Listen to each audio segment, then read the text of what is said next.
लेकिन ये किसी पार्टी और व्यक्ति विशेष के लिए तो नहीं है सर, ये सिर्फ भारतीय जनता पार्टी या फिर किसी व्यक्तिगत पॉलिटिकल पार्टी की बात कर लें या व्यक्तिगत राजनेताओं के लिए तो नहीं है, ये तो दोनों तरफ के लिए है। आप बिल्कुल ठीक कह रहे हैं, मैं आपसे सहमत हूं। मतलब ये सिर्फ भाजपाइयों के लिए नहीं है, कांग्रेसी भी इस्तेमाल करते हैं, समाजवादी भी इस्तेमाल करते हैं।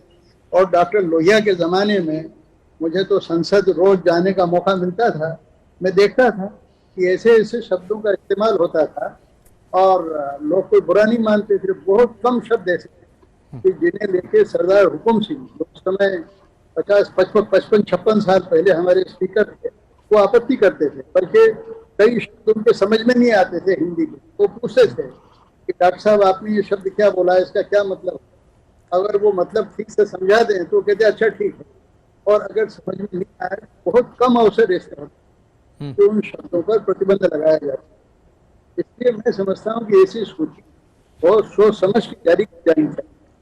इसके पहले कि राहुल देव जी से अब मैं अगला सवाल करूं, जरा देख लेता हूं क्योंकि सामने अब मैं देख पा रहा हूं सबके ट्विटर और देखिए किस तरह से तंज किया गया, किस तरह से विरोध भी प्रकट किया जा रहा है। जयराम रमेश को मैं पढ़ रहा हूं, लिखते हैं कि मोदी सरकार की सच्चाई दिखाने के लिए विपक्ष द्वारा इस्तेमाल किए जाने वाले सभी शब्द अब असंसदीय माने जाएंगे। अब आगे क्या विश्व गुरु क्वेश्चन मार्क, ये आ गया। अगर अगला मैं पढ़ लूं, महुआ मोइत्रा भी ट्वीट करती हैं, लिखते हैं कि बैठ जाएं, जो बैठ जाइए हम सुना करते थे, प्रेम से बोलिए। और आगे तंज है, बहुत कुछ लिखा है उन्होंने। और प्रियंका गांधी वाड्रा की बात कर लें तो लिखती हैं कि सरकार की मंशा है कि जब वो भ्रष्टाचार करे तो उसे भ्रष्ट नहीं, भ्रष्टाचार को मास्टर स्ट्रोक बोला जाए। 2 करोड़ रोजगार, किसानों की आय दोगुनी जैसे जुमले फेंके तो उसे जुमला जीवी नहीं थैंक यू बोला जाए। इस तरह से हम देख पा रहे हैं, लेकिन भारतीय जनता पार्टी के नेताओं को हम देख रहे हैं तो वो इसके समर्थन में है। लेकिन राहुल देव जी, इससे आपको कितना लगता है कि सब कुछ प्रभावित होगा? लेकिन किसी पॉलिटिकल पार्टी अगर इसको लेकर विरोध प्रकट कर रही है तो आखिर उनके मन में क्या होगा? देखिए, हमारे यहाँ एक संस्कृति बन गई है राजनीति में कि जो विपक्ष है उसका काम हर चीज पर एक एक छोटी से छोटी बात पर सरकार का विरोध कर, और वही पार्टी जब सरकार में आती है तो फिर दूसरी पार्टी विपक्ष में आ जाती, वो वही करती है। तो ये तो अब इस पे छोड़ दें कि विपक्ष क्या कह रहा है और पक्ष क्या कह रहा है, हमें तो जो मुद्दा है उस पर बात करनी चाहिए जी। तो विपक्ष तो आलोचना करेगा ही, विरोध करेगा ही, उसको छोड़ देते। लेकिन जो बात एक अभी मुझे भी देखिए 16वीं लोकसभा में 4 साल लोकसभा में संसद में बैठकर कुछ जिम्मेदारी निभाने का एक अवसर मिला अभी 2015 से 2019 तक। तो सांसदों को बहुत नजदीक से देखा, उनकी सदन के भीतर और बाहर की बातचीत, तो उसको भी देखा। तो मैंने पहले निवेदन कहा था कि ये जो हमारे सांसद हैं उनमें से 90% ग्रामीण या अर्ध ग्रामीण अर्ध शहरी क्षेत्रों से आते हैं। बेशक वो बहुत विद्वान लोग नहीं है, जो भाषा शास्त्री नहीं है, और वो जनता के प्रतिनिधि हैं, जनता की भाषा और मुहावरों और कहावतों का ही इस्तेमाल करते हैं। उनसे और दूसरी अपेक्षा करनी ही नहीं चाहिए। दूसरी बात कि एक भाषा का चुटीलापन भी एक चीज होती है, एक तत्व होता है, वरना उसका मजा ही चला जाएगा। संसद में अभी वैदिक जी तो इतना लंबा उनका अनुभव है संसद में भी और बाहर सब लोगों का, हमारा आप भी देखिए कि संसद में जब कोई बहुत बढ़िया चुटीली भाषा में भाषण होता है तो उसको लोग याद करते हैं, उसकी चर्चा होती है।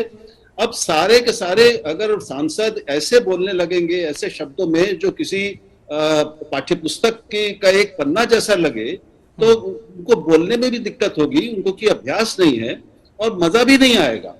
तो संसद की उसकी बहस की जीवंतता भी बनी रहे, इसको कायम रखना भी जरूरी है। ये भी तो आपको लगता है कि इसमें संशोधन की गुंजाइश है, संशोधन हो सकता है? निश्चय ही। कुछ शब्दों को छोड़कर बाकी शब्दों को बिल्कुल असंसदीय नहीं कहना चाहिए, उनको चलने देना चाहिए।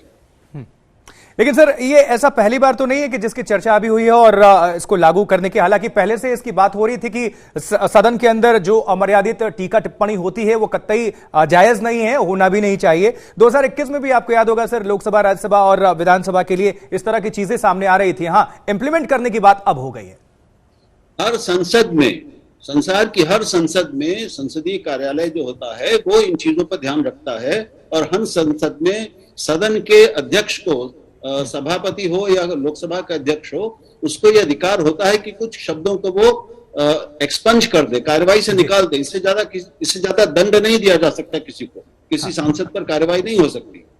तो ये हर संसद में होता है और वो हर संसद अपने अपने शब्दावली को एक तरह से अपडेट करती है और ये जो जारी करती है, कोई नई बात नहीं है। लेकिन उसमें ये ध्यान रखना चाहिए सिर्फ कि भाषा की जो जीवंतता का प्रश्न है और उसकी जो अभिव्यक्ति क्षमता का प्रश्न है और सांसदों की अभिव्यक्ति क्षमता का प्रश्न है, उस पर भी विचार करना चाहिए। ये कोई हम भाषा को व्याकरण और एक कुछ लोगों के दिमाग में बैठी हुई मर्यादा की चौखट में या उसकी कैद में बांध नहीं सकते, वो ठीक नहीं होगा। ठीक है। वेद प्रताप वैदिक जी, अभी देखिए तंज का दौर भी जारी है। हम देख पा रहे हैं AIM जो नेता हैं असदुद्दीन ओवैसी चीफ, कहते हैं कि देखिए फूल का भी इस्तेमाल वर्जित है, लेकिन उस फूल से वो फूल पर पहुंच गए। कहते हैं कि अब मेरी मर्जी होगी कि मैं फूल फेंक कर मारूं, मैं फूल फेंक कर विरोध करूं, तो मैं कैसे करूं? नहीं, आप बिल्कुल ठीक कह रहे हैं। और आप देखिए कि ये जितने शब्दों का आपने जिक्र किया, आप अगर इन सबको असंसदीय घोषित कर दें तो बाहर तो इन शब्दों का प्रयोग अनिवार्य है। उनके बिना, जैसा कि राहुल देव जी कह रहे हैं कि कुछ आनंद ही नहीं है, भाषा का आनंद ही खत्म हो जाएगा। तो उन शब्दों का जब भी प्रयोग होगा तो लोग क्या कहेंगे कि आप असंसदीय शब्दों का प्रयोग कर रहे हैं, ये तो बड़ी मुसीबत खड़ी हो जाएगी।